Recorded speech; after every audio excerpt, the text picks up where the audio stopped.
নারীদের মুখমণ্ডল ঢাকার আদেশ কোরআনে আছে কিনা, এটার উপরে আমরা একটু হালকা কথা বলবো। অনেক স্কলাররা বলেন যে নারীদের মুখমণ্ডল ঢাকা এর আদেশ কোরআনে নাই, কোরআনে পাওয়া যায় না। কিন্তু আমি আপনাদের সামনে পেশ করছি, আপনারা নিজেরাই দেখতে পারবেন।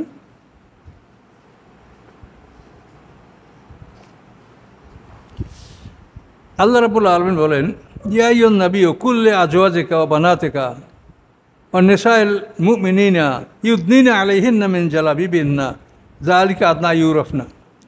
হে নবী, আপনি আপনার স্ত্রীদেরকে বলেন, আপনার কন্যাদেরকে বলেন, মুমিনদের স্ত্রীদেরকে বলেন, তারা যেন টেনে দেয় জালাবিবিহিন্না, তাদের চাদর মাথার উপরে। আলাইহিন্না মানে তাদের উপরে। এর উপরে বলতে কি বুঝে? আপনাদের উপরে ফ্যান ঘুরছে, এখন কি মাথা বাদ দিয়ে বলবেন যে মাথার পরে এই কাঁধ থেকে ফ্যান ঘুরছে উপরে? উপরে বলতে কি বোঝায়? কোরআনের আয়াতটাকে সঠিকভাবে বুঝলেই কিন্তু আপনার বিষয়টা ফয়সালা হয়ে যায়। আলাইহিন্না শব্দ তাদের উপরে, এর কোনো দ্বিতীয় তর্জমা আছে? তাদের উপরে তারা তাদের চাদর টেনে দিবে। তো উপরে টেনে দিলে তো মাথার উপরেই দিবে। কারণ এইটা যারা বলেন যে কোরআনে নাই, সেটা আমার মনে হয় তারা কোরআনকে মনোযোগ সহকারে পাঠ করেন না। আচ্ছা, এরপরে আর একটা আয়াত আছে, আল্লাহ বলেন, এই আয়াত হলো সূরা আহজাবের 59 নম্বর আয়াত। অন্য আয়াত সূরা নূরের আয়াত, সূরা নূরের 31 নম্বর আয়াত। সেখানে আল্লাহ বলেন, অকুল্লিল মুমিনাতে, হে রাসূল আপনি মোমেন নারীদেরকে বলেন, ইয়াগদুদনা মিন আবসারিহিন্না, তারা যেন দৃষ্টি নিচের দিকে রাখে, চক্ষু যেন অবনমিত রাখে। ও ইয়াহফাজনা ফুরুজাহুন্না, এবং তারা যেন লজ্জাস্থানকে হেফাজত করে। ওয়ালা ইউবদিনা জিনাতাহুন্না, এবং তারা যেন তাদের সৌন্দর্য প্রকাশ না করে। ইল্লা মা যাহারা মিনহা, ব্যতীত উহা যা দৃশ্যমান। ওয়াল ইয়াদরিবনা বিখুমুরিহিন্না আলা জুয়ুবিহিন্না, এবং তারা টেনে দিবে তাদের ওড়না তাদের বক্ষস্থলের উপরে। তাহলে এখন উপরে দেওয়ার জন্য একটা মানুষ শুয়ে থাকলে যদি বলা হয় যে চাদর গায়ের উপরে চাদর দাও, তখন কিন্তু বক্ষস্থলকে বোঝায়। কিন্তু এখানে বক্ষস্থল সম্বন্ধে আলাদা আয়াত আপনি পাচ্ছেন, ওয়াল ইয়াদরিবনা বিখুমুরিহিন্না আলা জুয়ুবিহিন্না, তারা যেন তাদের বক্ষস্থলে তাদের ওড়নাগুলি, খমর মানে ওড়না যা দিয়ে ঢাকা হয়, এটা বক্ষস্থল ঢাকার জন্য বলেছে। তো মাথা ঢাকার জন্য আল্লাহ কোরআনে বলছে, আর বক্ষস্থল ঢাকার জন্য আল্লাহ কোরআনে বলছে। আর আরেকটা কথা হলো, ওয়ালা ইউবদিনা জিনাতাহুন্না, তারা যেন সৌন্দর্য প্রকাশ না করে। তো সমস্ত প্রাণীর সৌন্দর্য হলো তার মুখমণ্ডল। একটা গরু, একটা ছাগল, একটা ভেড়া, একটা হরিণ, একটা বিড়াল, আপনি যেদিকেই তাকাবেন সর্বপ্রথম তার চেহারার দিকেই আপনার নজরটা পড়বে। সমস্ত প্রাণীর চেহারাটাই সবচাইতে সুন্দর। তা আল্লাহ বললেন পরিষ্কার আয়াতে, ওয়ালা ইউবদিনা জিনাতাহুন্না, তারা যেন তাদের সৌন্দর্য প্রকাশ না করে। ইল্লা মা যাহারা মিনহা, উহা ব্যতীত যা স্বাভাবিকভাবে প্রকাশ পায়। আর স্বাভাবিকভাবে প্রকাশ পায় কি? স্বাভাবিকভাবে প্রকাশ পায় সে যে পোশাক দ্বারা দেহটাকে ঢেকেছে, এইটা প্রকাশ পাবে। এটাকে আর লুকানোর কোনো বুদ্ধি নাই।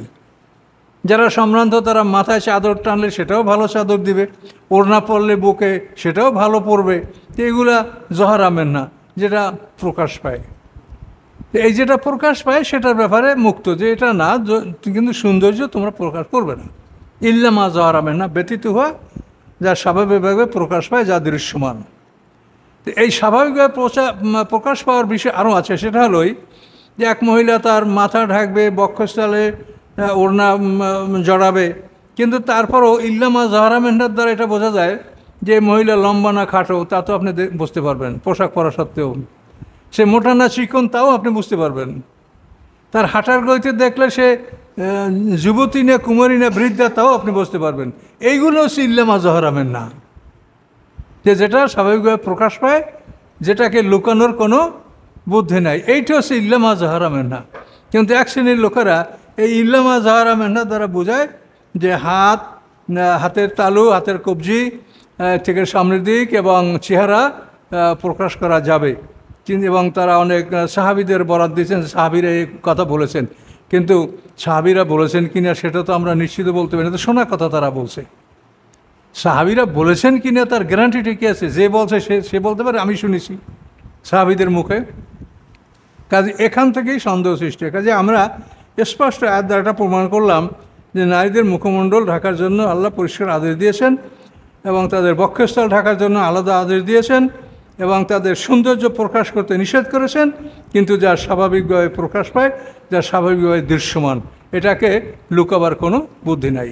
যে তার যেটা রব, তার যেটা রেইমেন্ট, তার যেটা পোশাক, সেটা প্রকাশ পাবে, এবং সে মোটা না চিকন, লম্বা না খাটো, এটাও প্রকাশ পাবে। হাঁটার গতিতে তার বয়স অনুমান করা যাবে। এটা ইল্লামা জহারা মেনহার মধ্যে এটাই আসবে, কিন্তু চেহারা উন্মুক্ত রাখার কথাটা কোনোভাবেই আসবে না। কাজেই আমরা অনুরোধ করছি যে আসলে কোরআন নিয়ে যে সমস্ত স্কলাররা কথা বলেন, তারা কোরআনের শব্দের দিকে যেন বেশি নজর রাখেন। কিন্তু কোরআনকে একটু কোনো রকম পড়েই আপনি একটা হাদিস বা অন্যদিক চলে গেলেন, তাহলে তো জিনিসটা পরিষ্কার হলো না। কাজে এই জন্য এই বিষয়গুলির প্রতি লক্ষ্য রাখার জন্য অনুরোধ করছি। আসসালামু আলাইকুম। দ্বিতীয়টা হলো সূরা নূরের 31 নাম, ইল্লামা জহারামের নাম। আর প্রথমটা আয়াত হচ্ছে 59 নম্বর আয়াত আহজাবের,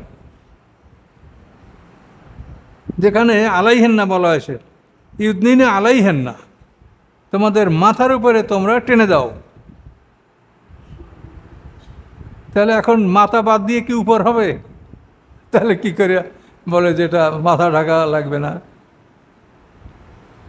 তো ঠিক আছে, এগুলো কোরআন নিয়ে আপনারা গবেষণা করবেন, চিন্তা ভাবনা করবেন, আর আল্লাহর কাছে সাহায্য চাবেন, আল্লাহ জ্ঞান দিবে। এবারে আল্লাহ এই প্রতিশ্রুতি দিয়েছে, আত্তাকুল্লাহ আল্লামুকুমুল্লাহ, আল্লাহকে ভয় করো, আল্লাহ তোমাদেরকে শিখাবেন। আসসালামু আলাইকুম।